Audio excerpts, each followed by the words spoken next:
guys, Jeff the Nature Guy, and if you look around, the leaves are turning. It's beautiful out here. It means it's autumn, and I want to introduce you to a goose that a lot of you guys often see when you come here to the zoo, and it's those loud ones over there. Those are called the Chinese water geese. Sometimes they're called the swan goose.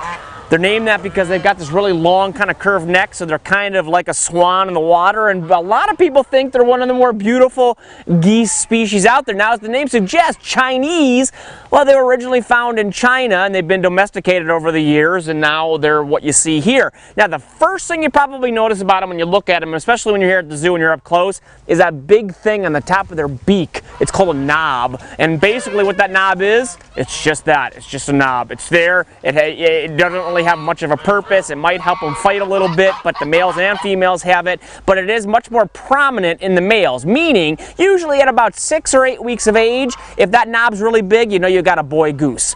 That's really all I can tell you about that knob, but there is one problem with that knob, and it gets very cold in the wintertime, and it can actually frostbite. So if you have these guys at your farm or at home, you want to get them indoors in the really cold temperatures so that knob doesn't, of course, get frostbite. Nobody wants that. But the coolest thing about the Chinese water goose is the fact that they are known as sometimes weeder geese. Now what that means is on a lot of farms where a lot of people have these guys, they can be trained to weed around your property and get rid of all the bad weeds that are causing problems in your yard. How cool is that? So you can train them to go and eat those weeds, and they'll weed for you, so you don't have to go out in your garden and pull all those things yourself. You can have the geese do it.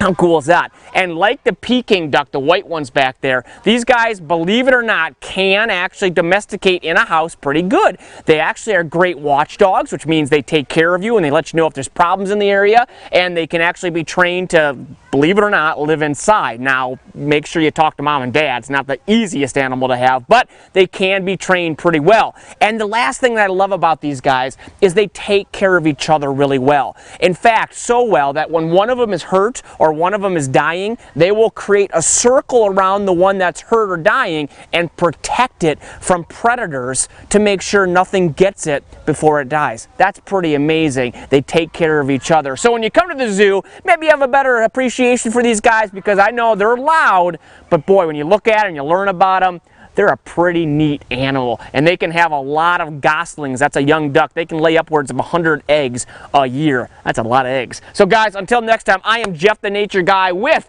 the Weeder Goose, Chinese water geese here at ZooMontana. See you real soon.